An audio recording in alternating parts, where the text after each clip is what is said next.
Super BS.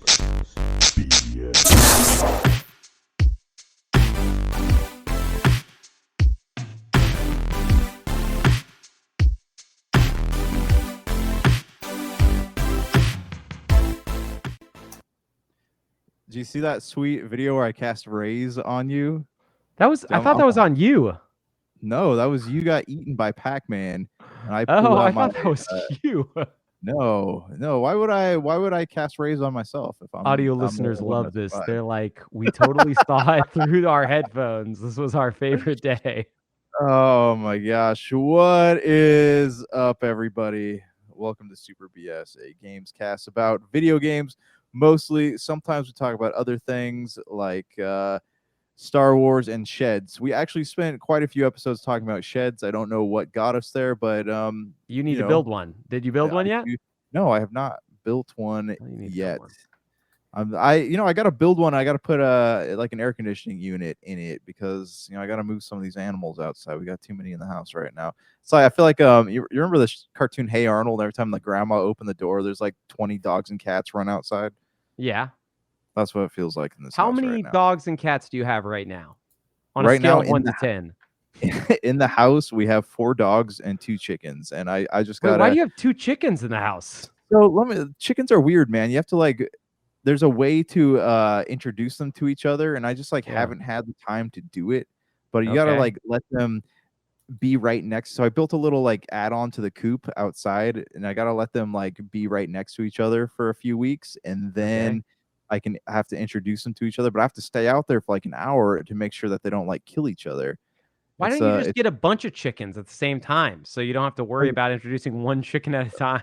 Yeah, it's my small brain, man. I didn't think about that when we were originally getting chickens. Originally, I was like, oh, it'd be cool to have chickens. And now I want to add more, but I foolishly did not get more the first time. So now I got 2 outside. I got 2 now. I'm probably going to get some more, when the next chicken season gets here. But yeah, I don't know, just all things I didn't think about. I'm a newbie at being a Texan. We've only been out here 5 years. You think I'd haven't read all the books yet? I'm sorry. And nobody even knows your name too. That's the hardest part. Is not only are you in Texas, everybody's talking. Yes, there's spirits. Some circles know me as the despised one. The name that I got when I was birthed by my mother was Josh Peterson. And welcome to the Super BS Gamescast. I'm joined here by a hideous little boy. What is your name, young man? That one bit. It's the lovable baby boy Brank, back from the dead and ready to break some bread, my boys. I am so excited to talk about games with you because it's been nothing but positive gaming things. There are no games delayed. There's nothing bad in the gaming world. So we're gonna get all into that. And our friend over here, Mr. Positivity, we call him. What is your name? Who are you? Are you feeding into? Oh, I'm feeding into. There's a third spirit in this room, okay? And us spirits like to drink spirits, if you know what I'm saying. So if you're watching the video version, now we take a shot, okay? So this is the shot cam coming up now. Third spirit, reveal yourself. Oh, you guys saying something? I'm still waiting in the queue for my PlayStation 5 Pro 30th anniversary. I'll be ready for it in a few minutes. Are you getting the Pro model, the one with all of the add-ons, those sweet fixins? Yeah, absolutely. It's at a bargain price of $1,000 right on the dot. Nothing. That's nothing. We talked about last week how each of us were buying one PlayStation 5 Pro to display and one PlayStation 5 Pro for the trash, right? So we don't really care because it's cheap. $700 without a disk drive. We could buy 4 each. And who cares? Do you remember those videos of that guy who used to go buy all the new consoles and he'd walk outside Best Buy and immediately just shatter it all over the ground? No, but that sounds like the dumbest thing, but that video probably garnered him enough money to buy it way more than one console. Yeah, over 1 million views. And 1 million views equal 1 million pennies, which everybody knows is tons of money. And apparently not enough though to buy this anniversary bundle PlayStation that's going for about $4,000 right now on eBay. So yeah, and they are selling. That's the problem. They are selling. Let me click on sold items. We're gonna get more into this later, but let me see what's in the realm. I saw 3 and 3,500 sold earlier today. What are your OBOs too? But 3,500. This one sold for $5,000. This was the the bundle. I don't. What is that square thing behind the controller? Do you mean so it's the disk drive container plus there's like some type Oh. of I think that's the DualSense Edge case, like their high-end $150 Okay. controller. That one is the case for it. And then to the left of that is the disk drive if you buy it. I don't think it comes with it still. But if you buy the disk drive, that's what you put it in on the console. So it keeps the gray color. That makes sense. That makes sense. So- All right, yeah, and the DualSense Edge controller is going for about $400 right now. Yeah, and what's your guys' price point? You guys thinking about going to 5? You guys thinking about going to 6? I mean, I know you guys are crazy fans of this. So what are you going to pay for your PS5 Pro bundle? This is about almost $1,000 over what I paid for my PlayStation 5. No, more than 1,000. Sorry, I paid $750 for my PlayStation, and this is well over my That's like 4 of your PlayStation 5s. Yeah, this is like I did 700 Honda once for the PS3. I will not do it again. You can buy a Gerald's Honda lying Civic to us. with this price here. Gerald loves paying triple to 4 times the market price for a console that we all decided last week was definitely worth the upgrade. That people don't have to have other. Have you guys heard real quick how they show off the PS5 Pro? Did you guys listen to any of the? Just hear this because I love this because I listened to a few of the previews of it. To show off the PS5 Pro, they have the individuals playing it. Plus, next to them on a screen above them is a developer who plays with them at the same time so they can try to play at the same part of the game so that when the person looks up, they can tell the difference between what they're looking at on their screen on the PS5 Pro versus what's on the PS5 original. So just so if that sounds confusing, there are 2 people playing PlayStation 5s at the preview. One person on the PS5 Pro on a screen below, one person on the PS5 next to them on the screen above, and that person on the PS5 is trying to play the exact same thing as the interviewer journalist on the PS5 Pro, just so they can get an actual comparison. That's how you have to show it off. You have to have 2 people playing the exact same game at the exact same area, and then look at it to be able to tell the difference. So they don't believe you when you show just like video or screenshots. I want to see it in action. You got it, man. And you got to hire another guy whose whole job it is to play this game the exact same way you play it, because otherwise you can't tell the difference. I couldn't believe it when they were saying that's how they did. But you get it. I mean, there was no way to visibly tell that it was better without like them zooming into the background of a shot. So of course I bought one for $4,000 today because that's exactly from my cadence. You could tell that's what I care about. Did you guys get anything for the PlayStation 30th anniversary sale? I know that's not what we were planning on talking about first, but did you guys get a Pro or the new Slim or the DualSense or the DualSense Edge or the PS Portal? I did not. No, they sold out within like seconds. I was reading, so I didn't. I mean, with my experiences with the Xbox Series X and PS5, I figured why am I even going to bother? Like, there's no way that I can get something faster than these bots can. I believe in you. That's something that I just think you don't you don't give yourself enough credit. Yeah. My faith is going to outdo whatever you don't think. Gerald, did you get anything? No, I mean, I was kind of thinking about getting the PlayStation 5, the 30th anniversary one. Nice. But I was like, no, not really. I need to get a new PC. I need to start saving for that. I need to focus on that. This is the console that, again, I don't as a guy who likes past PlayStation, but current PlayStation just has not endeared me yet. There's no Uncharted. There's no new Resistance, no new kill zones on the way. Yeah. These are the things that I gravitated towards the lifespan of the PlayStation 3 and 4. And I need to see something from that before I commit $500 or $600 more to it. Yeah, I did buy a couple things. I bought the DualSense, just the regular DualSense and 30th anniversary, which I will probably keep. It's slightly more expensive. I think it was $5 more than the normal controller. So I thought, I kind of like the model. I thought that'd be fun. I never got to get the PS4 20th anniversary, I think it was. And that one always looked cool and I wanted to get it. And then I got a PS Portal, but not to keep because I have very little interest in cloud-based gaming technology, especially a device that can only do cloud-based gaming. So even though it looks, yeah, but it actually plays games locally. Ever heard of it? You can download the games, and I could also play xCloud if I wanted to, but I can play the games locally, which is how I choose to play them. So yeah, I just don't have a lot of interest in cloud-based stuff. So I will probably be selling that if possible. I just have to figure out how, because I don't think you can sell things on Amazon like this anymore. But I am yeah, man. eBay is your friend. Just ask people who want to sell Concord on it.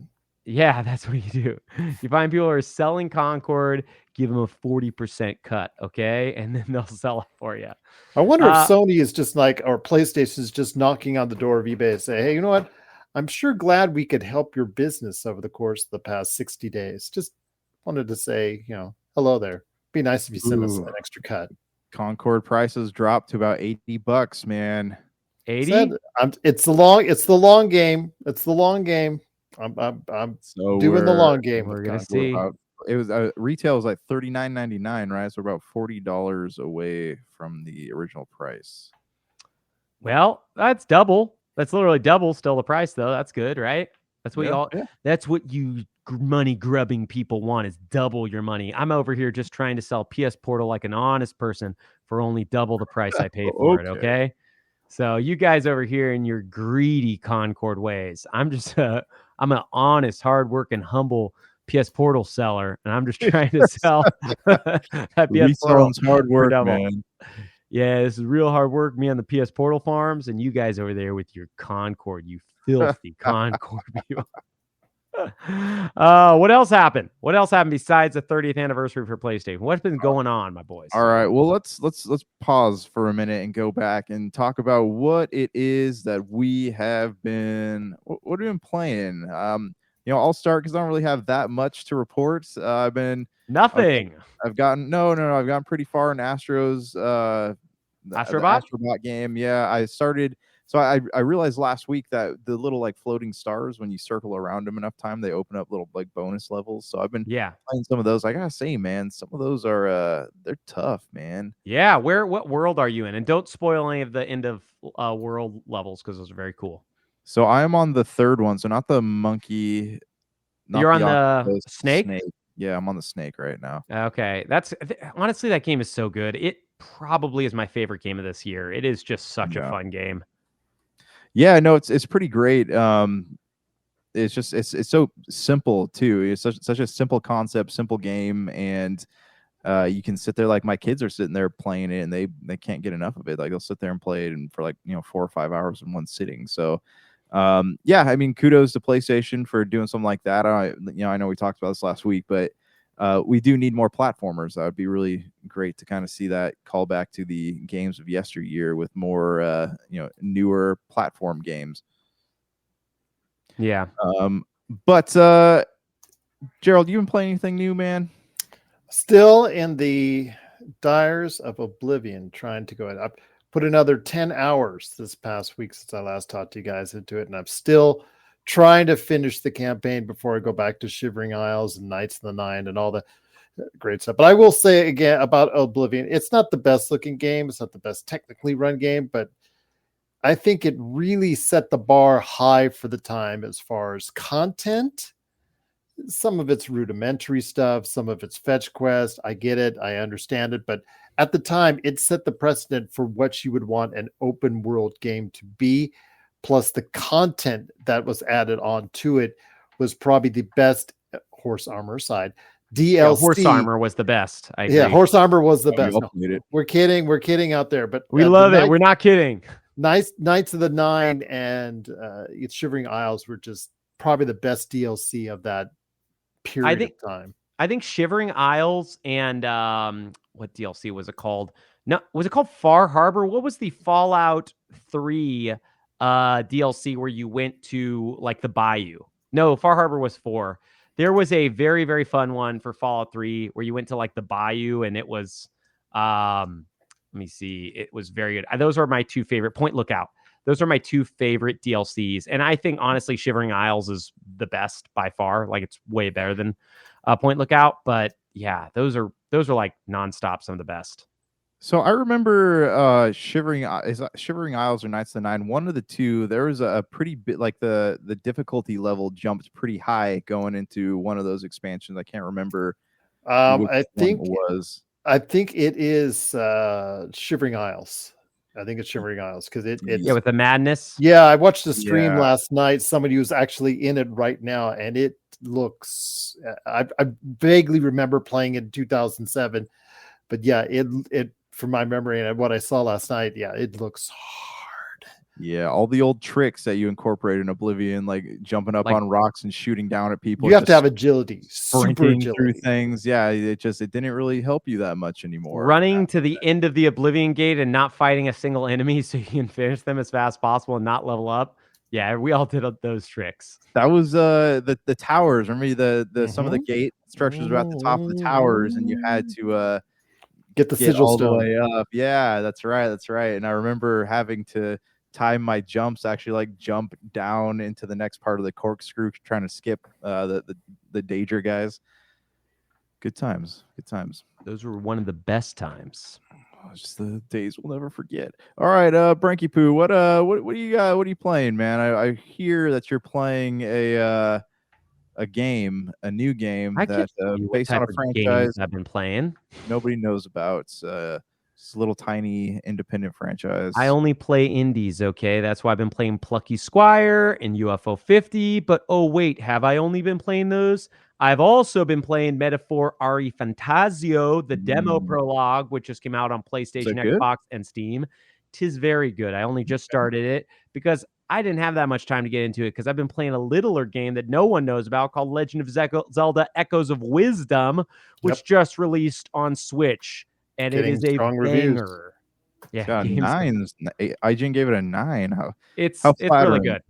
I know they flattered me. That was a 9 for me. Yeah, I think it's great. I think I'm just getting into it. I finished the first dungeon, which it is very linear through to the first dungeon. Like it doesn't let you explore, but getting the echoes and solving all the puzzles through different ways is it's so neat. It's such a cool way of playing. It feels like a top-down, like a 2D Zelda with Tears of the Kingdom mechanics. The only thing that's I found to be like a real struggle, and this is the name of the game with Switch, is it runs really poorly. It noticeably has a lot of frame rate skips. It just doesn't run well. If you played A Link to the Past on Switch, it runs slightly worse than that. If you remember, that game came out, I want to say 2018, 2019.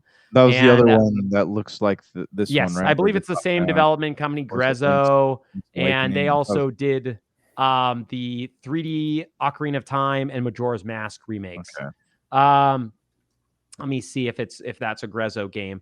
But yeah, it looks almost identical to that. I would say this one looks a little bit better, but it ran really poorly. And this one runs worse. It's not like cannot play bad, right? It's not like an indie company who doesn't know how to make a game. It just has a lot of framey issues where you're just like, this looks horrible. But yeah, so I was right. Yeah, Link's Awakening, not A Link to the Past.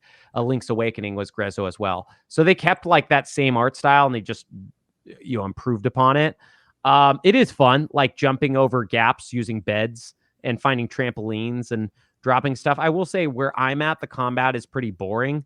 I just have to. It's kind of like an auto battler. You just drop enemies who you create, and they keep fighting. And there's really no penalty, which kind of, I think, makes it less interesting for the battle because just the way the mechanics work, because I don't know how much of the game you've seen. You have a few different meters. There's a meter that this is really early on, so it's not a spoiler.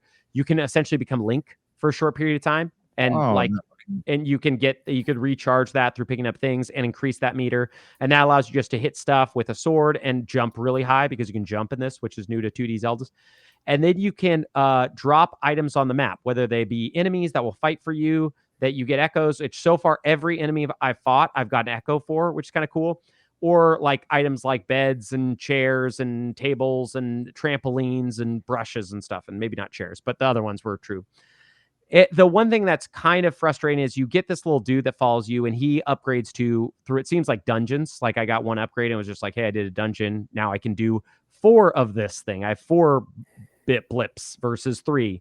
And all the different summons, the echoes, they cost a different amount of blips, right? So like say a Keese, the bat in Zelda's. Those are 1 blip each. So if I have 4 blips, I can summon 4 at a time, right? So that's kind of interesting. That makes you make decisions. The one thing that makes it less exciting and less challenging is The second any of those guys die or take damage, I can just summon another one of them immediately, and it will just you can keep summoning them. There's no cooldown, no wait, nothing. I could just keep summoning whatever I want as much, and it'll just replace whatever that summon was before it, right? So if I summon a 3 blip or a 3 star, if you want, knight, who's really powerful, and he takes 2 hits of damage, and I'm like, I just want a new one. I'll just summon a new one.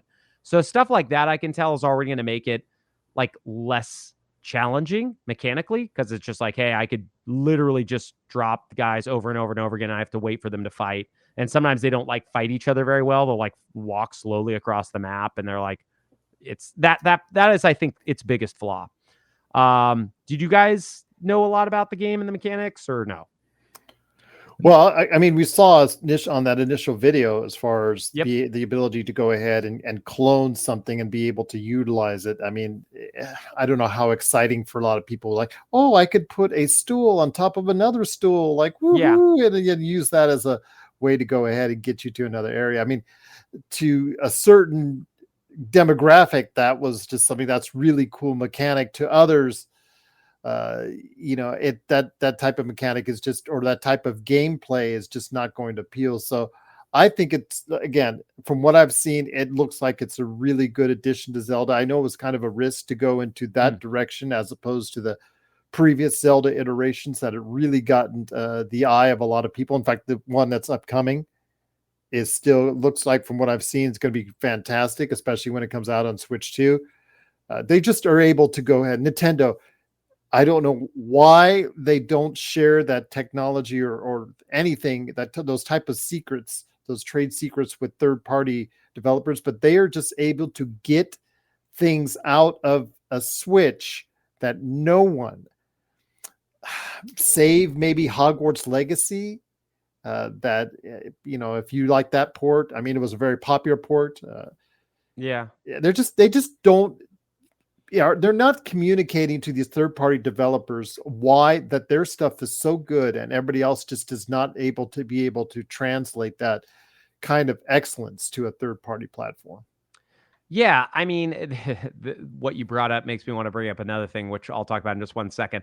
But yeah, I think Nintendo does always have like a development team that finds like the best usages of Switch. And I do think this is a great game. I do think if you played Tears of the Kingdom, which came out last year, this is a mechanically lighter version of that. Still a lot of fun. Those puzzles are fun, though, when you set like one table on top of another table. I think the problem is because the combat is not action, it's really just like you watching, besides when you turn into Link, which is timed and it's hard to get the materials you need to do it fairly often. The hard part is like, it's not always, those parts are not interesting, right? Like when I have to go to an arena and fight 6 different moblins and I have to keep summoning guys and they just kind of sometimes run off and do their own thing, and I just have to run around the map while I wait for them. Those are the parts where the game suffers. That, and then, like I mentioned, the frame rate, which Grezzo, it's, Nintendo always seems to do the best for their games, but I feel like Grezzo, maybe it's because they're a third party or second party. I'm not entirely sure their relationship with Nintendo. They don't seem to get it. Them and the Pokemon Company. The Pokemon Company's games always come out like trash, right? They haven't been good since the handheld versions. Arceus had a lot of issues, and then Scarlet and Violet had even more issues. So yeah, I feel like Nintendo is weird about sharing stuff, like you mentioned. And then I've got to touch on this because you mentioned, I was listening to literally another discussion on the, I believe we talked about this at the end of last week's or 2 weeks ago episode. I can't remember when we discussed it. The Pal World lawsuit by Nintendo's finally decided to sue Pal World Company, Pocket Pair. And one of the things I found from listening to this thing was there was a patent, or a video game lawyer on the episode of this podcast I was listening to. And she mentioned that Nintendo's not suing them for copyright law because that often will fail.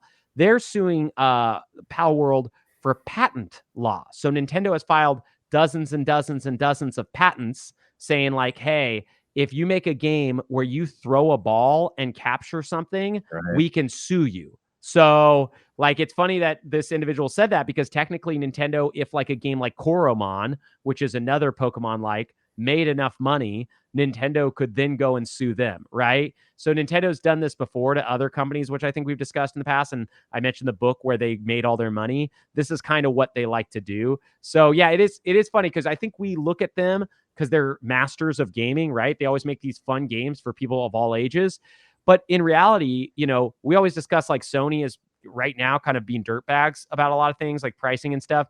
Nintendo is horrific to the people that they don't like, right? Like, I mean, there's a guy, I want to say, I can't remember what he did, but he owned like some type of Nintendo emulator pirating site, right? You download the emulator software, and that guy is like, was a server or something at a restaurant. He made like no money, and he owes Nintendo like 60% of his wages, or I could be wrong, for the rest of his life. So yeah, I just want to throw that out there because it was they're a very interesting company, right? Like I love their games, but them as a company, I'd say they're probably almost my least favorite of the three when it comes to just flat out their practices. I wanted to add something in here from what you were talking about last week as well, or previous week in regards to Concord. Remember, we were talking about the day before as well and how much of a failure that was. Yeah, I put something in the link, in the private link. I don't know if you guys caught it. I just caught it right now. Talk about it, you guys. Yeah. This is a hot news story, Josh. So get this. The day before devs, Funtastic. That issue for the day before, we covered it last year, Josh, and we covered what an atrocious way people just deception left and right, and what the final product was absolutely horrid. It's probably the worst reviewed game of this decade. I think it's probably safe to say. I think it got a 1. It did. IGN gave it a 1. Right. Yeah. I got a 1 on IGN. Out of 10. It is probably the worst reviewed game of this decade. And it was sad because there was stuff going on as far as the videos up in advance. Looked like something promising. People were ready for access, previews, putting money into Kickstarters, things of that nature. Then there was talk about people stealing behind the scenes some of the funds, and a lot of inner turmoil. Well, Funtastic is coming back around again. And they say, we know it didn't work out well last time, but trust us on this one. We got a great project coming up. We'd love to do that for you. Once you helped us create Funtastic through Kickstarter, today we need your help again to bring Funtastic back by funding our new game on Kickstarter and supporting us on our social media. Yeah. And as crazy, I was just going to say, it's crazy they didn't even go with a new name. They just went with Funtastic. Yeah, you would imagine like scam artists normally try like to distance themselves from their previous projects. So you have to like go through webs of things to figure out who did what, right? Because they normally don't want to be known as the people who did this horrible thing and then try to do it again. But they seem to just be like, hey, we don't care. Give us your money, idiots, I guess. The thing is, though, I guess when they started that story, they had like 3 backers for $130 some odd dollars. Oh, wow.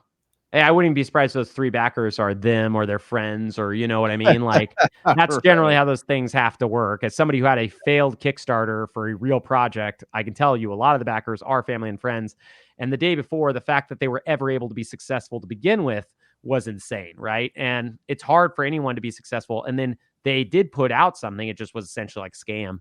But it is funny that we're talking about like kind of interesting stuff going on. The gaming landscape is very, very, very crazy right now. And I don't want to step all over the despised one himself, but I do have to bring up that I am cuckoo over Suicide Squad right now because they are releasing a character that is making me probably buy 2 or 3 dozen more copies. I already bought a few dozen when Mrs. Freeze came out. A despised one, can you let all the listeners know which ultra famous comic book character Suicide Squad is bringing in for their DLC, the very, very famous Suicide Squad game that they don't need help. So they don't even have that big name comic book people. So I don't even know. I just heard about this from you today. So, I didn't say anything. That wasn't me. That was someone else. But I spent a lot of money on that game. I got it free on Epic. Who is this that they're bringing in then? Oh, we lost the despised one. The despised one's internet went to 0. Okay, so Gerald, I'm gonna blow your socks off because we lost the despised one for a hot minute there. They are bringing in none other than Zoe Lawton. Yeah, I know you didn't think they would get the rights to Zoe Lawton for Suicide Squad. What are you talking about? Who is Zoe Lawton, aka Lawless? Everybody knows Deadshot's daughter. And why on earth would you need to have anyone who's who's more famous than Deadshot's daughter in a game like Suicide Squad that's already blowing up the world, right? It's like the world's man. Everybody's playing it, so of course you can bring someone that maybe you two won't know because. But for me, I'm buying every copy on the shelves for Zoe Law, and I'm getting Lawless. I'm getting my Lawless tattoos right now. Okay, so I'm hoping you guys are joining me on that Lawless train. I thought you were going to say Lucy Lawless, and I was like, okay. Is that a real is that a Xena crossover? Heck yeah. That would be awesome. Yeah, I love Suicide Squad in some ways. I've never played it. I used to love Rocksteady, and I think the Arkham trilogy is still like some of the best 3D Metroid games that exist. I think they're just incredible, and they're a lot of fun. Yeah. I am blown away every time I see any decision for Suicide Squad. I feel like they were made by people that have no touch with reality at all and don't know anything. And I'm sure this character was probably decided long before the game was a flop. But it is funny that they decided to choose the least well-known people ever or make up people. Like, I don't think Mrs. Freeze is a real character. I have no clue if Lawless is one. And their Joker looked really bad also. So it's just funny because this game needs all the help it can get. It's from Warner Brothers, who always like, hey, we're losing tons of money on this. And instead of like, hey, let's choose stuff that might bring people in. Let's choose Deadshot, right? Like, let's choose a person that people actually might want to play as. Deadshot. No Deadshot. I wonder if it's a rights thing. Like, I wonder if there's like they own the rights. No, it's not. It's Warner Brothers. This is Warner Brothers. They own DC. No, I realize that, but I mean, yeah, I don't know, man. But honestly, it sounds like this is a game they should have just let die, and they're trying to cling to the hope that it might somehow come back from the grave. I think they're legally obligated to release 4 characters, somebody said, because they had told people that they were going to release 4 TLC characters. I just think it's funny that out of that, they have 4 characters that, or so far of the 4, only one is well-known, Joker. I mean, I guess you could say Mrs. Freeze because it's just a gender change for Mr. Freeze. But every time I see stuff for a game like this, I'm like, man, you really just couldn't make this easy for yourselves and try to put like the characters that were popular in your game. But, well, they're going to get all the money from me, at least. They're going to get my $20. I'm going to buy every copy I can find. Twice on both consoles. I mean, honestly, it's probably worth $5 now. I mean, Gerald was getting it for free $99. I imagine a lot of other people did. So I think I could probably buy several copies for $20 if I would like. All right. Let's take a walk or a boat ride or a plane ride. Let's go to the land of the rising sun here for a minute, shall we? Whoa, we're on the plane. Okay. That was a plane sound effect in case you needed to know. Are you sure we weren't hearing an actual plane right there? I don't think that's a sound effect. Yeah, I was on podcasting from Southwest Airlines. All right, so we have this here little game show called the Tokyo Gameshow, and Xbox made an appearance here. I think they normally do, right? We normally get what? Okay. Yep. It's okay. Gerald, you take over. Well, as far as so I think he was about to talk to us about Microsoft's TGS showcase. We totally lost one. Yeah, TGS. Well, a lot of interesting things the whole week, whether it was the Sonic showcase, whether it was the PlayStation showcase, and also the Xbox showcase. So it's good. Only thing we didn't get really was Isn't Nintendo. it crazy? We got one last week. I literally on this podcast swore upon my own life, so I guess I have to commit seppuku, that there would be a Nintendo showcase in September. What? Yeah. I thought you said poopaku. Is that what you said? No, I said I have to commit seppuku, which is what happens in the Japanese culture when you need to die honorably. I thought it was seppuku. I thought that's how you said it. I don't think it's seppuku. It's seppuku. Gosh. All right. Anyways, let's argue, both of us who neither know Japanese. Let us argue over the pronunciation of this Japanese word we don't know. Anyways, or harakiri, either one I'll commit. I was very surprised, Gerald, that there was no Nintendo showcase. I cannot believe. I still am wondering if we're going to get like a Sunday night announcement for Monday. They haven't missed September, I think, in 7 years. So this is the first September, I think, since 2017 that they haven't had a Nintendo Direct. It's time's running out. I think the Switch 2 announcement, it's coming. We don't know when. Are they going to save it for December and Jeff Keighley's thing? Has he got it in with Nintendo? I mean, it would probably be the smartest thing. You're probably getting it to the largest audience in doing so. So that could be their reasoning. But tradition is something that's very paramount in Japanese culture. So Yeah. to not do it is very eye-opening indeed. Yeah, this has been a strange year for lots of reasons. I think a lot of it's because this will kind of go down as, even though there's a lot of great games that came out, a lot of that's just because so many people are making games. This has actually been like a light year for gaming in the AAA landscape, right? Like, we can discuss this later, but some game got delayed out of November, which was a biggie. And outside of the Dragon Age surprise, all we've had is delays out of this year, right? Like there was originally supposed to be the Metal Gear Solid 3 remake. That is not coming now. Avowed was supposed to come. That's not coming. I would not be surprised if we somehow get an Indiana Jones delay out of December. So it is really strange to see all this. And then like Nintendo, who has done the exact same thing every year for forever, has decided, hey, we're also not doing that. We are releasing a big game in September, but we're not doing any type of like announcement of what's going on. We still don't even know what the Switch 2 really is outside of everybody knows it's coming out. But yeah, I don't know, man. This has been a strange one, but I will say I read up on the Xbox showcase for TGS. It was at 3 a.m. Pacific time, so I didn't get a chance to watch it.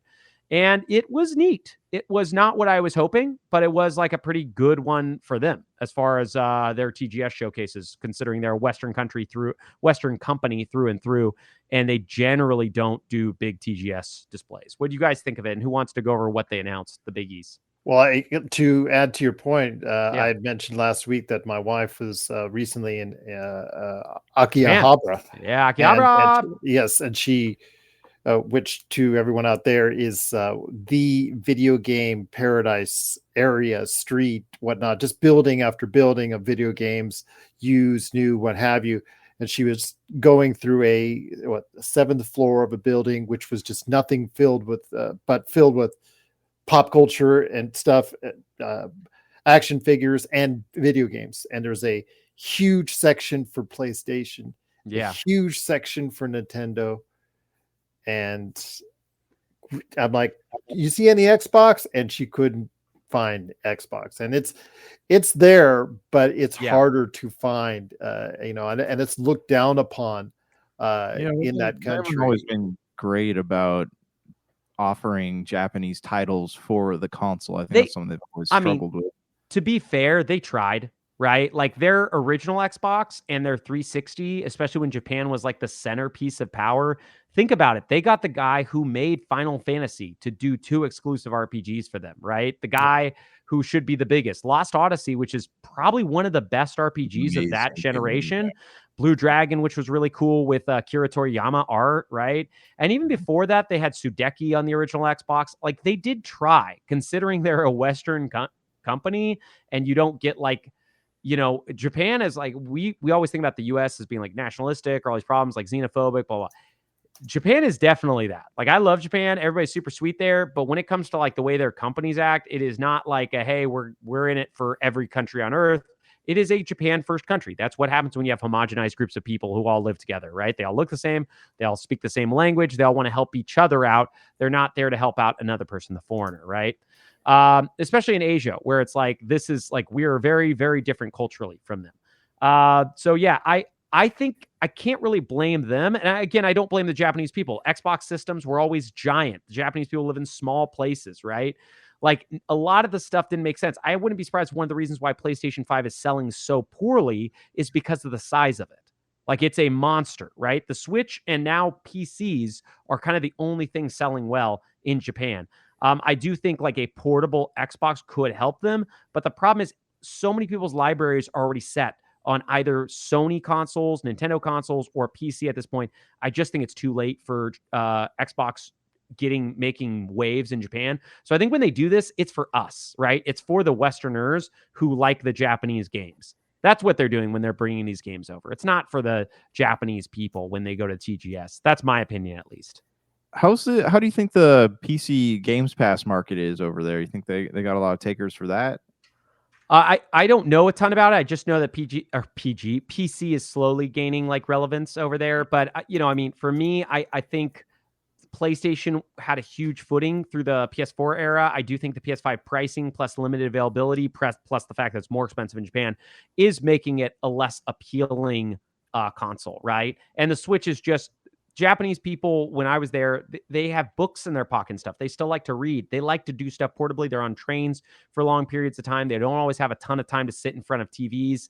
That's kind of what I was gathering when I was there. Because you spent just to clarify, because there was someone that made a comment in the chat. You have a familiarity with the Japanese culture because you lived a little bit, there. Yeah. Well, so I lived in China, but I also spent. I mean, we normally go to Japan pretty often, right? And Chinese and Japanese have some similarities in their culture, but the big similarity that I noticed from Japanese, because we would see it like kind of every time we traveled, is they'd bring a lot of portable stuff with them. And unlike the U.S., a lot of it didn't seem to be tech. A lot of it was actually like books. Like I saw more people reading in Japan than I've ever seen anywhere else in my life. Right? They're just like pull a book out of their pocket and read it on the train. But from what I've heard, from what I've read, one of the biggest issues for the PlayStation 5 is the size of the console, right? Like that was a huge issue. And one of the reasons why the Xbox One was like not appealing to the Japanese at all is because it was a monstrosity compared to the PS4. The PS4, if you guys remember, was considerably smaller. That's funny. You don't think about that. Like you can fit the Series X easily in a backpack, but the PlayStation 5, like the standard size one, you could not fit even like a big backpack. Yeah. Yeah, but anyways, like, sorry, I derailed us. What do you guys think of the lineup? Was there anything that stood out to you guys from the games that Xbox announced? There weren't a ton of heavy hitters, but I was just curious what you guys thought. Yeah, I mean, there's a few here. I like the hold on, let me go to the top here. I just like the fact that they still have a commitment with Xbox, despite the fact that Xbox is where it is sales wise. That there is still a commitment from the Japanese dev community that they are still producing games that will still end up for Xbox customers. Yeah. I thought the Visions of Mana just came out at the end of August. I thought it was neat that Trials of Mana and Legend of Mana came to Xbox, right? Like that day and on Game Pass.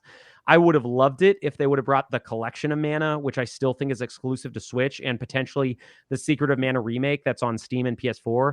I would love to see both of those come to Xbox. I personally just don't get why any of these older games are exclusive to any consoles anymore. It doesn't make sense.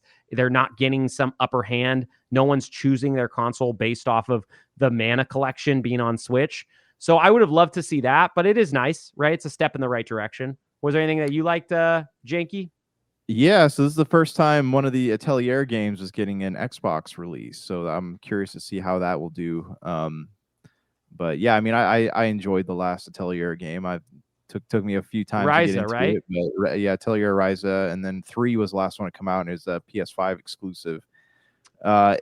And also it was on Steam. I don't know if it was on Switch. Oh, was it? Okay. I mean, console wise, like if you want a physical copy, you can only get one on PS5 if I remember correctly. It's also on Switch. Is it? Okay. But they had the one other biggie, really the biggest one they announced today was the Final Fantasy Pixel remasters. So right now on Xbox, you can play Final Fantasies 1 through 15, excluding 7 Remake, 7 Rebirth, obviously 16's not included, and Mystic Quest. So Mystic Quest was that weird Super Nintendo JRPG. I don't think they have a copy of it anywhere, but the Pixel Remasters was kind of the biggest news today. They had a Metal Gear Solid Delta trailer. They also had updates for Age of Mythology, which I don't know if that's very popular in Japan. And they also mentioned StarCraft, which was interesting. Like, I didn't expect that to be announced. I want to say it was a StarCraft remake was announced today. But whatever it was. 1 and 2, correct? Yeah, 1 and 2, and they were coming to PC Game Pass. So that makes me think that either this was for the Japanese audience and they're really into strategy games, or this was for all of Asia. Because if you remember, StarCraft had a huge popularity, turnout in Korea. South Korea is like the big StarCraft esports place from years ago. So I thought was interesting. Nothing super crazy. I mean, I love Katamari. So the We Love Katamari coming to Game Pass is a blast. Those games are always just a ton of fun. You could buy them on other consoles for $7, but the fact that they're coming to Xbox, more people can play them. Awesome. Was there anything else you guys spotted? Because I want to get to some of these other biggies before we got to go, and we're already spending all this time. No, I mean, it's just nice to know like Dragon Quest 3 HD 2D remakes getting released on Xbox. Like a lot of stuff I thought was going to be exclusive to PlayStation is getting pushed out on the Xbox as well, which is good. Yeah. I do think anything that they can do to like get more games onto Xbox. I mean, sounds like light years ago, right, when this happened, but when they announced the Yakuza games were coming to Xbox, that was huge, right? Like they were a PlayStation exclusive. Every Yakuza game I've purchased has been on Xbox. So really, I mean, like stuff like that means a lot to me. I'm sure people felt that way about the Persona games too, when they brought Persona 3, 4, and 5, and then they had Reload as part of Game Pass this year, right? And now they're having Metaphor ReFantazio, where they're getting the co-marketing deals, where at the end of every trailer it says Xbox. So I do think like this push that they've been doing, it's been slow. They're still not getting everything, right? Like Sony's land, it was Japan. I feel like it's way more Europe and US now.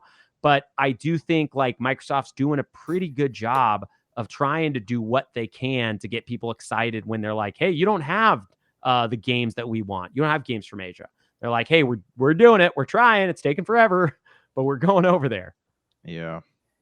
Yeah. I mean, again, like I just think it's great now that we actually have like options on which console we want to play these games on. You know, we don't have to don't have to pick one or the other. If we're looking at getting those achievements, we can play it on there. If we want the trophies more, we play it on the PlayStation, which is something we've never been able to do before.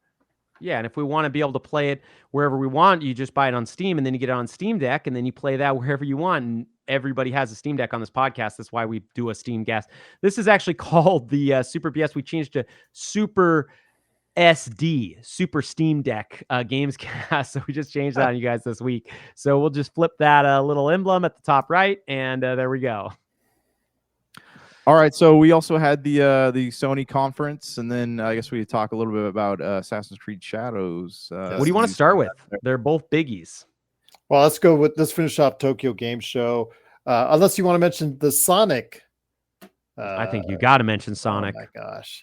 And Keanu Reeves. You got to mention the powerhouse of mining. They stretched that one out. They're like, okay, that has Sonic in it. Yeah, we're going to add that in there. Yeah, absolutely. It was just like, okay, all right. I think this is cookies and ice cream. Okay, guys, this is what you need. You got a game with Shadow the Hedgehog in it. You need Keanu Reeves to voice him because he's going to be the voice in the movie. So I think they're doing the Lord's work with this one. And now, I honestly, stuff like this makes me want to actually pick up the new Sonic, whatever is Sonic's Generations Cross Shadow or whatever it's called. Yeah. So hit us with it, Janky. All right, so we got the PlayStation State of Play happened on, what was it, Tuesday? Tuesday? Yeah, it was Tuesday. Okay. I don't know what day it is anymore. We got some neat disagreement on the day. What day is it? It doesn't matter. We got some neat games and some unnecessary ones like this Horizon Zero Dawn remaster. You mean the most necessary remakes? Right. I really wanted to play. I mean, I don't know. It's they announced the upgrade price is going to be $10, but then now I guess it's up to like 30. It's not 30. Yeah, they upped the price of the actual game because there's a $10 upgrade. Game. Yeah. I would love it though if to prove to people why they needed the Horizon Zero Dawn remaster, they had a picture-in-picture of the original Horizon Zero Dawn on PS4 while you're playing, and it has like a circle around saying "looks bad" or something, so people can know, so they know they're playing the best version on their TVs. Because honestly, I wouldn't know. It's probably going to look like I would think it looked, right? Because it was a good-looking game. That was not the issue with the Horizon Zero Dawn. It was boring, but it was a good-looking game.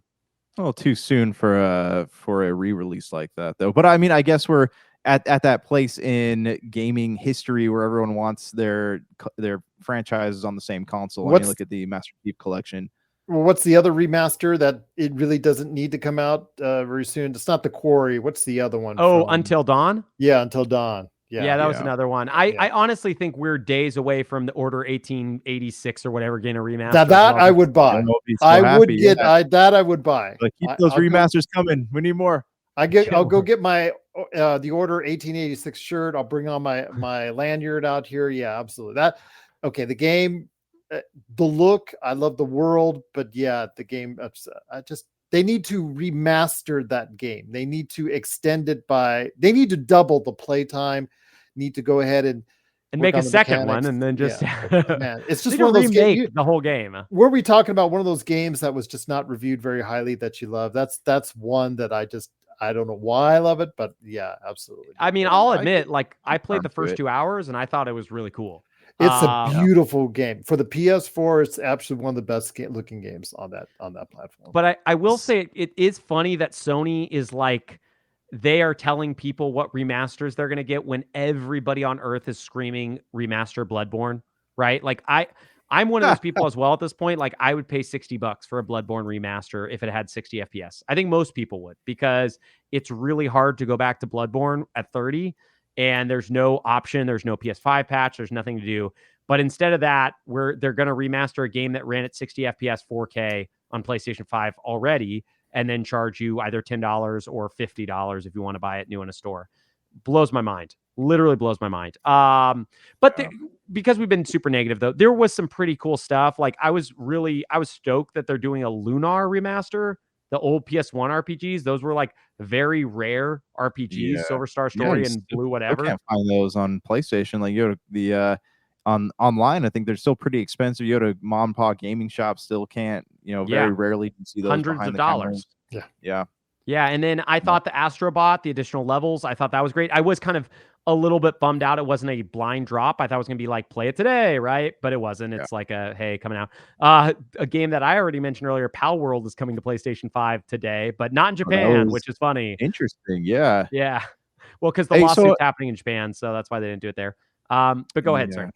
Oh, I was going to ask, so am I the only one that every time I see a trailer for Monster Hunter Wilds, I want to play it less and less? I don't think it looks very good. But I also am not a Monster Hunter fan, so I'm the worst person to talk to, because I think graphically it doesn't look any better than World did, and I have no interest, and they keep shoving it down my throat. So I don't really know who it's for. The same game as World was, so I mean, I don't really see any reason why I'd want to go pick this up. I don't know if they ever make an RPG instead of what it is, which is a loot grinding game that has no RPG mechanics outside of you can upgrade your armor by crafting better armor. I might give it a shot, but for me, games like that, where it's just hey, I'm going to fight the same stupid dinosaur over and over and over again to get the pieces that I need so I can then craft the shoulder. I didn't like doing that in WoW 20 years ago. I don't want to do that in Monster Hunter Wilds today. Right. So I'm going to skip it unless the world tells me it's a 10, and then I'll probably try it and then also realize I didn't like it, because I've done that plenty of times when everybody's hey, it's a 10. But I love Capcom. I think they're doing the Lord's work here. They're doing great. They're making great stuff, but I do agree with you. Too many trailers. Just lay off. We've seen it a lot. Same with Dragon Age. That Dragon Age trailer was way too long. By the way, did you know the new Monster Hunter game's coming out soon? We need to watch a trailer. Can we watch a trailer on this episode? Find the longest trailers. Can we string them together in a extra cut, if we will, the whole rest of the episode? Play back on a Steam Deck, though, please. I stream it to my Steam Deck. Okay, I do cloud streaming only. Okay, what's funny was they put Hitman 3 VR in there. They're still really. We just got done talking about. I think it was last week or the week before. We were talking about how being dead that just needs to die, and it's they're still pushing it. I don't think they're really pushing it, though. I think they had to. I think these are agreements that probably came up when they announced the PSVR 2, where it's hey, if you do Hitman 3, we promise you'll get a showcase display, right? And I don't get it for the life of me. No one, I mean, they've already announced that PSVR 2 will have a a PC hookup so you can play your PC games. It's dead. Just let it die. Release these games quietly, because no one's buying them. But let's get to the fun thing, the thing that everybody wants to talk about, the thing that I thought was the killer app that they showed at the end of the show, which is Ghost of Tsushima 2 Girl Boss Edition, which I am all for, man. I'm gonna play Yotei all day. But I do love Ghost of Tsushima. I thought that trailer was phenomenal. Are you a female protagonist in that game? Of course, Josh. didn't This is even- It's Ghost of 2024. Tsushima 2, but what are they calling it?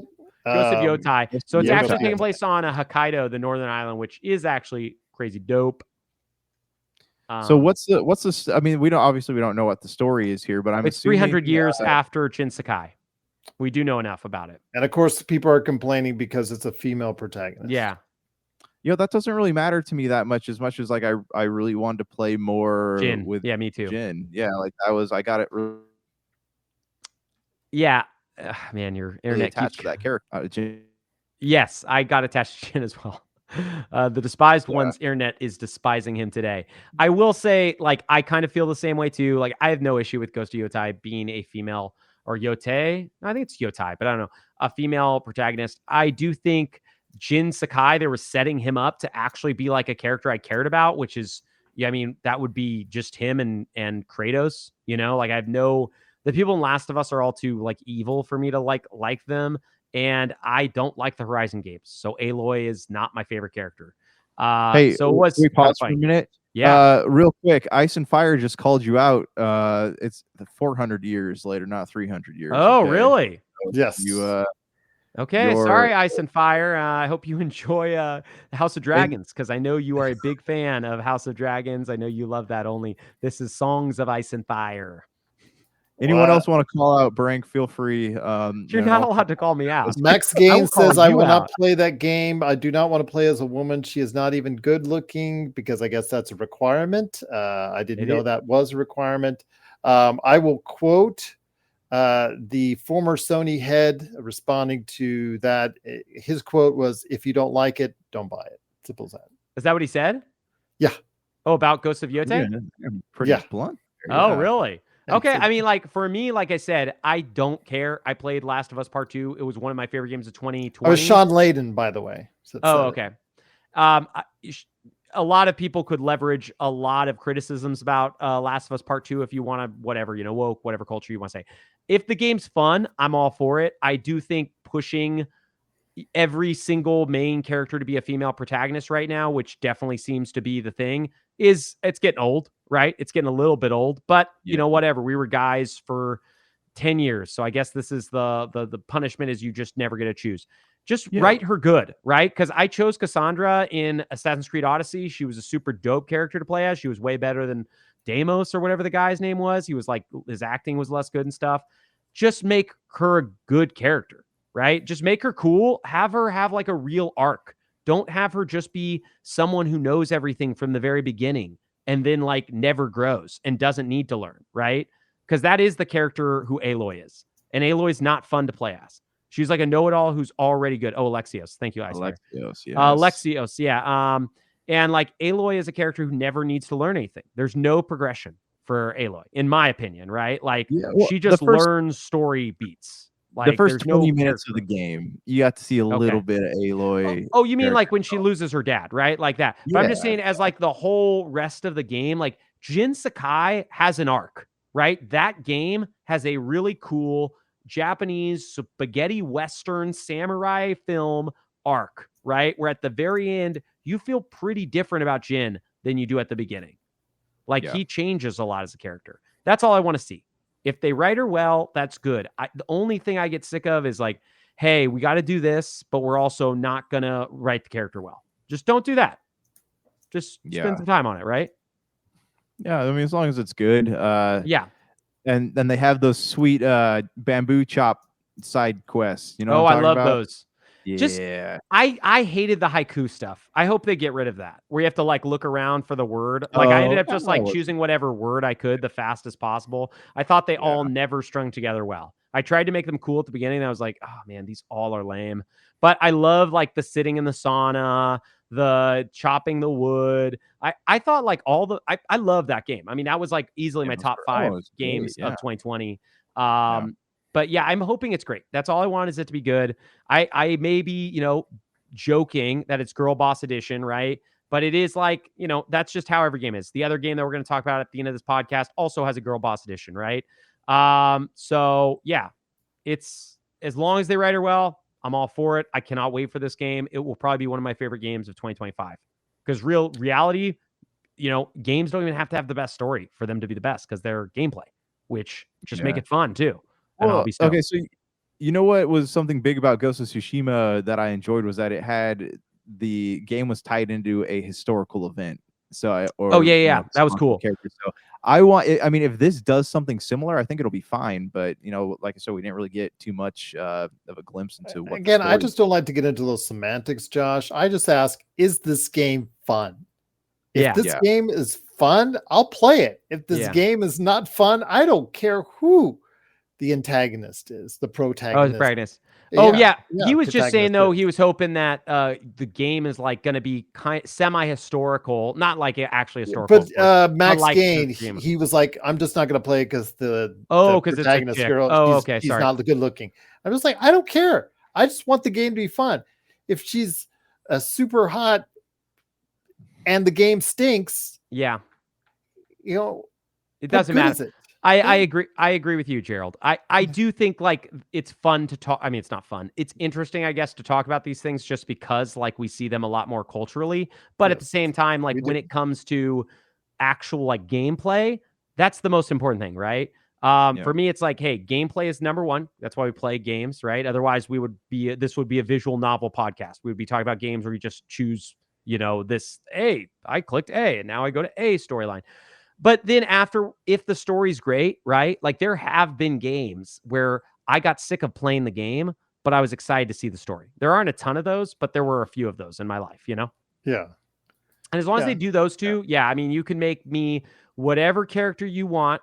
I just love joking about it because, like I said, I mean, it's like between like Lawless and, I mean, Assassin's Creed Shadow 2, like, I actually thought it was cool. Max Gain's game can be fun and a woman can be attractive too. The Bayonetta series that has an attractive lead character, Stellar Blade. Those are incredible games. Yes, it just has to be a well-made game. That's all I ask. I don't care who or how attractive. There doesn't have to be that. It's a video game character for you. Right. But I guarantee you, if there's an option on what are you talking about, Assassin's Creed Odyssey that had what was her name? Alexios and Cassandra. Alexios and Cassandra. Yeah, if there was an option for you to create your character and like expand the girth of nice. Of the I guarantee there'd be so many videos floating around the internet of people doing like there were Tomb Raider. Overweight assassin. I honestly I kind of wish with the way like culture is, I kind of wish they'd bring back creative characters. Like, I wonder how hard that would be to do and if it would take away from the story. Because I feel like just don't let it go as far as Conan Exiles. Oh yeah, no. I just mean like I think it could be fun to go back to that. Games used to have a lot of creative characters, and I think it would be a lot of the problems that we're seeing like culturally with people being like, I don't like that I'm being forced to do this or Mass Effect for one.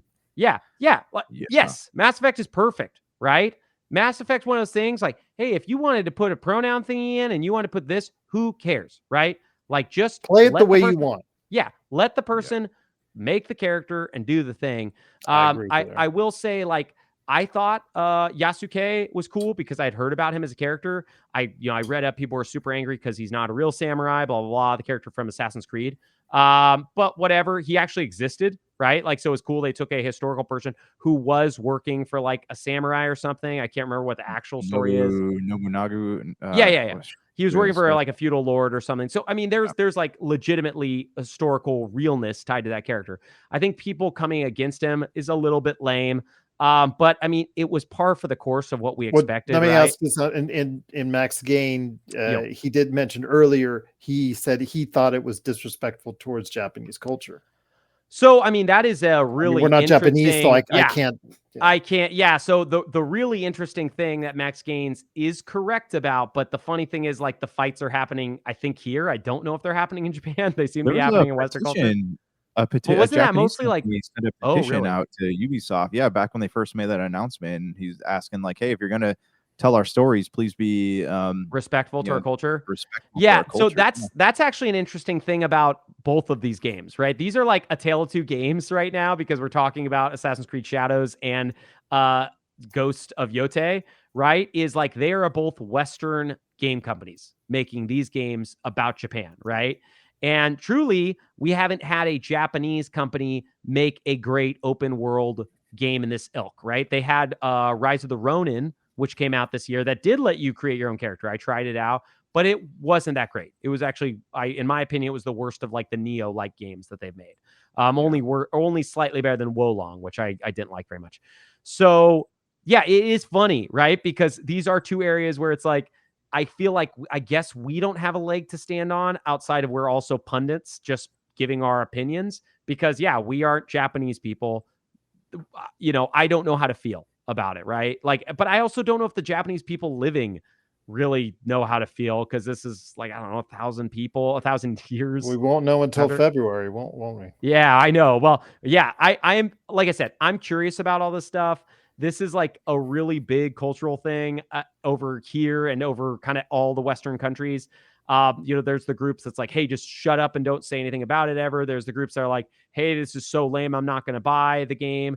There are a lot of people like us that just want to play good games, and just, I find it more amusing, right? Like when you're like, hey, I'm going to make this character as ugly as possible. It's like, okay, that's a choice, but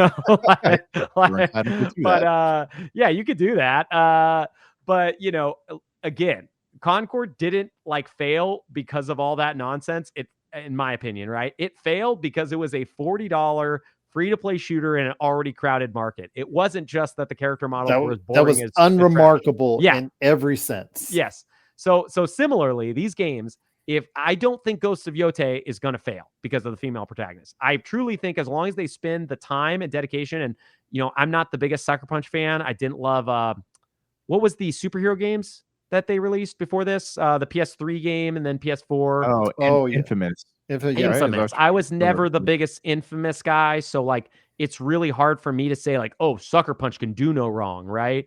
But I do think they would have to like really, really fumble, because the blueprints from Ghost of Tsushima are so good that if they just follow that and literally follow tropey spaghetti Western samurai films, right?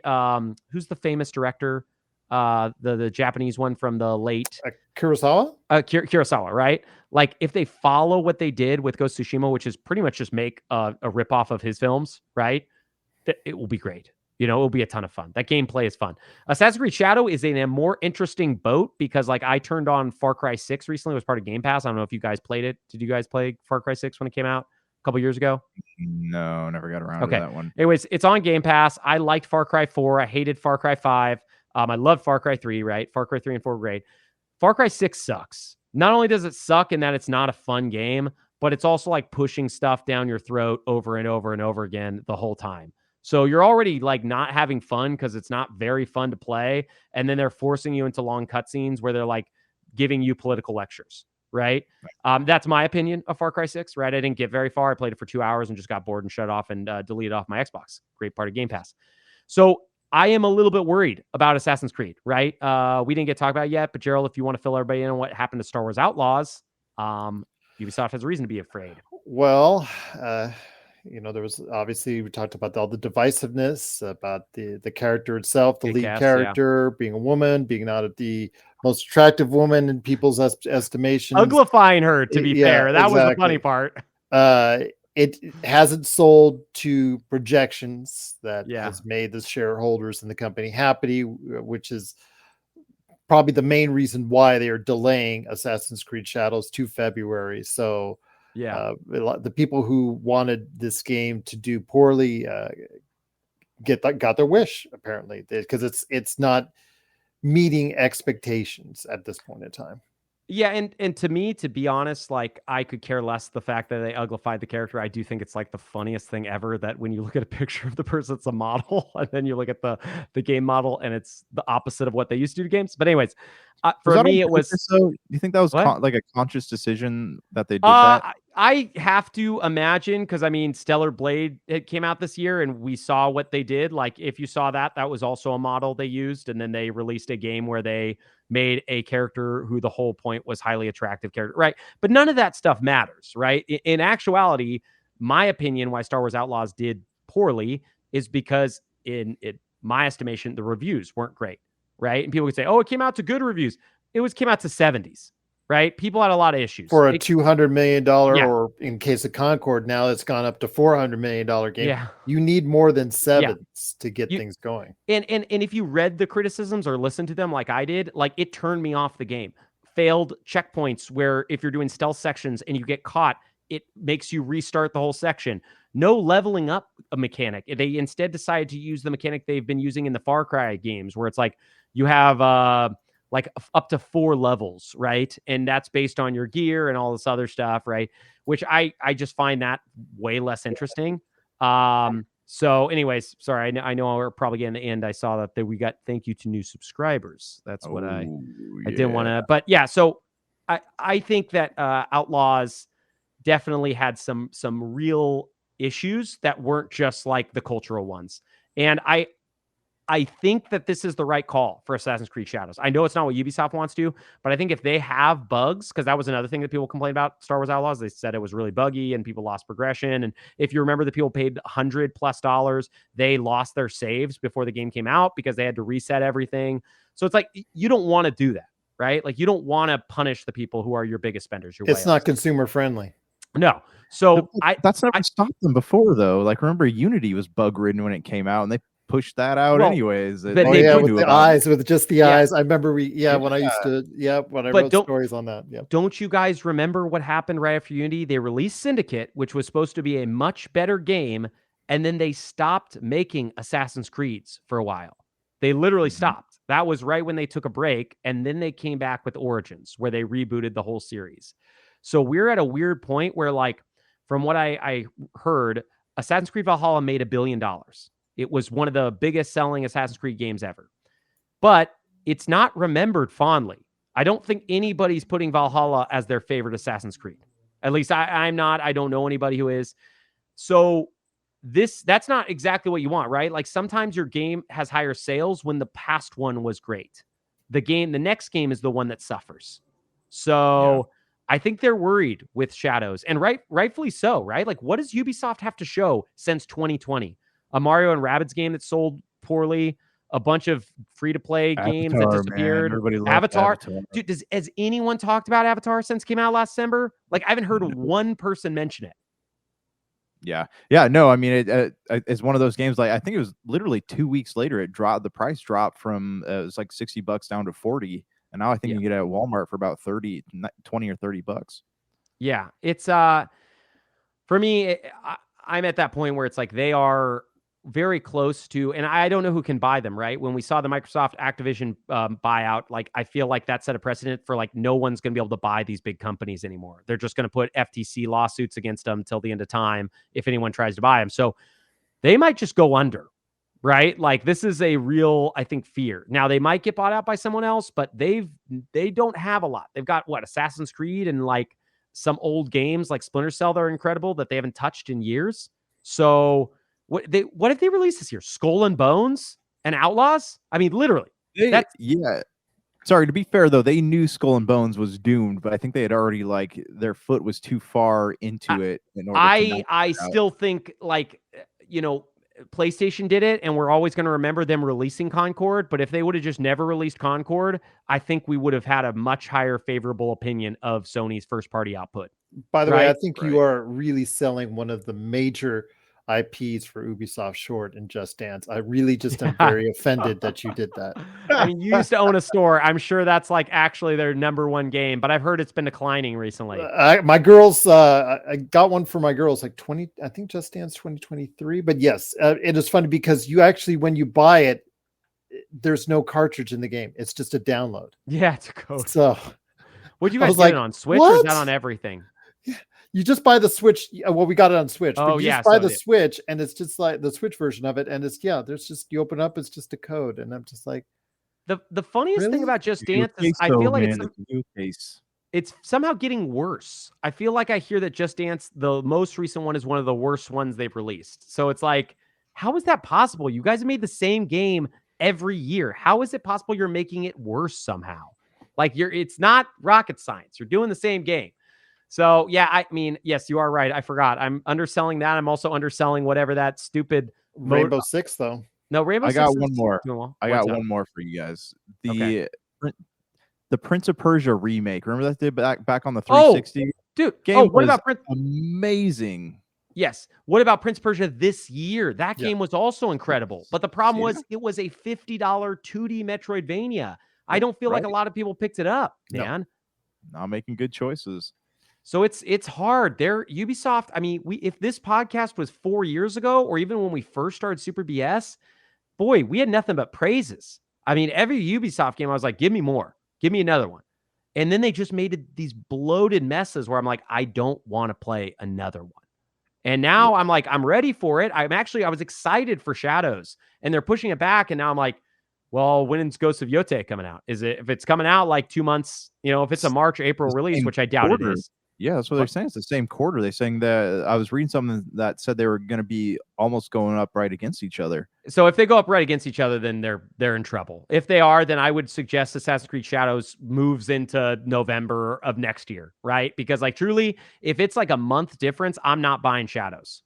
Like I'm just going to skip it and get Ghost of Yotei. I don't need two of the same game at that time. Yeah. I'm not going to have the patience to play 2 40 to 80 hour games back to back. They're the same like setting and a very similar idea. Right.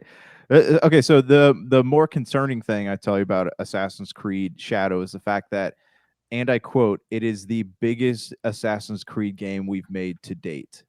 And I remember thinking, we've talked about this before, the Valhalla. Max Gain was talking about Valhalla, being a popular game. I know we've talked about how big Valhalla was and how long it took to cover all the places on the map there.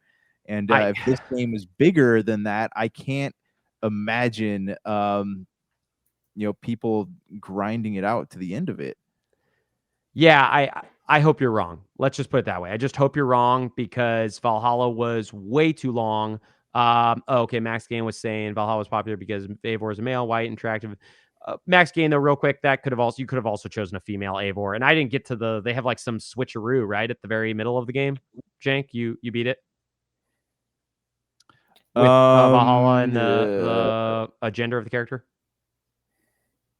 I don't. I really. I thought they did. Okay, I don't know. I didn't get there. I didn't even get to the new world like section. It could. I just don't remember. I do remember in Valhalla though, probably 80% as Eivor, about 80% of like the romance options you have to pick were all dudes. So yeah, it wasn't exactly Viking. It was Viking culture. I mean, that was what it was. All dudes. No, I know, and I'm just saying, like, it's the gender thing with Valhalla is kind of a hard debate to have. Yeah. That stuff I didn't mean to bring up, but yeah, Valhalla had a trillion issues. Namely that map. That map was not only not fun, it was way too big. I will probably never go back to the game just because I know that would have to become my life. I would not be able to play all the other games that we're playing that make this show so exciting. Okay, I wouldn't have been able to talk to you about Zelda Echoes of Wisdom, and give you that wisdom. But Valhalla, yeah, it's a stinker.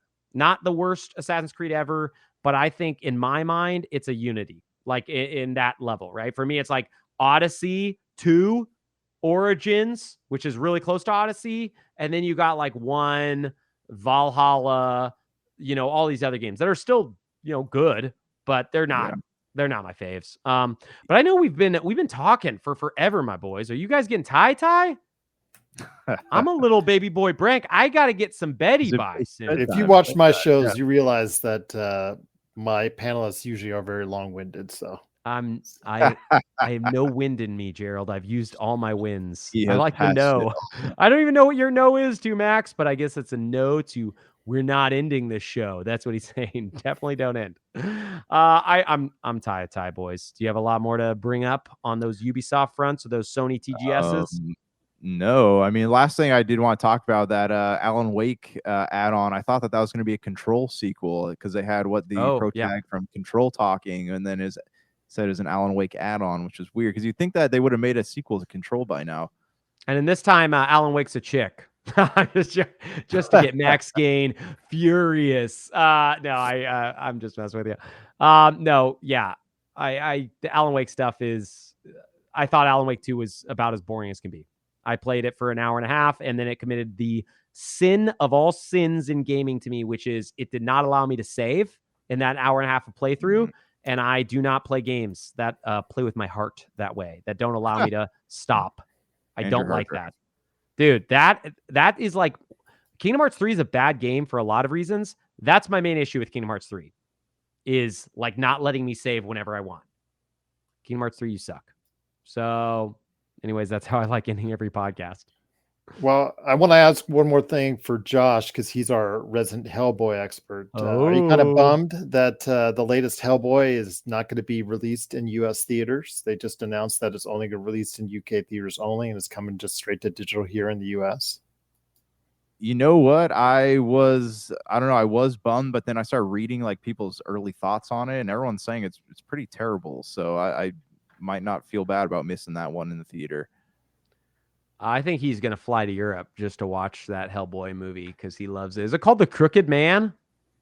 Yeah, the comic's amazing. Like the source material is great. Mike Mignola was working on this one, and he said it was the best adaptation of it yet. But I think it's clear that Hellboy is not a character that really hits with people in the theaters. Like it should probably be like a streaming series. I love Hellboy 2. I've watched that movie like once or twice. It is so funny. Absolutely. Hellboy 2 is like a blast. Ones, yeah, they would have been those movies were great, but I think Guillermo del Toro was the only one that had the ability to do that movie right. Yeah. Guillermo del Toro was like on a heater back then, man. Pan's Labyrinth, Hellboy 1 and 2. Mm-hmm. Dude, he was a genius. And then he went to what is Death Stranding? And he became Heartman. Well, he did get an Oscar, Shape of Water. He got an Oscar for Heartman in Death Stranding. I think that was the name of his character. Did anyone play Death Stranding beside me? What was the name of his character? No. Oh, Dead Man. Sorry. Oh, you mean that walking simulator? Yeah. No, it wasn't a walking simulator. It was a baby carrying simulator. Delivery simulator. UPS simulator. That's other future. Yes, you're right. But his name was Dead Man. I'm sorry. I would never want to call him Heartman. How many boxes can we stack up on the top of? Yeah. This is how you properly deliver packages. Yeah, Shape of Water is a weird film, right? For a lot of reasons. Isn't Death Stranding just an extension of Gerald Dixon? See, Max. I don't know, man. That's something for you to decide. On that note, we'll catch you guys later. Please subscribe to the podcast and share it with your grandma. It'll be our grandmas love this. They specifically like us talking about identity and gender politics in regards to Assassin's Creed Shadows and Ghosts of Yotei. That is our grandma's favorite discussions. Okay, and if you don't talk about stuff with our grandmas, we're gonna be angry at you. Okay. So we'll talk to you next week. What are your grandmas even doing if you're not discussing this stuff? Oh, my grandmas love it. Okay, they're 90 years old. They're lesbians. So I've got two grandmas. So there we go. Actually, all my grandmas are dead. Sorry, grandmas. R.I.P. But yes, we will bring this to our grandmas next week. We will actually change out. Our grandmas are going to be on the show instead of us. So next week, enjoy an all grandmas episode for Super BS. That's what we do. We do only all grandma episodes here. So, okay, boys. I can't even imagine. Okay. All right. Peace. Super.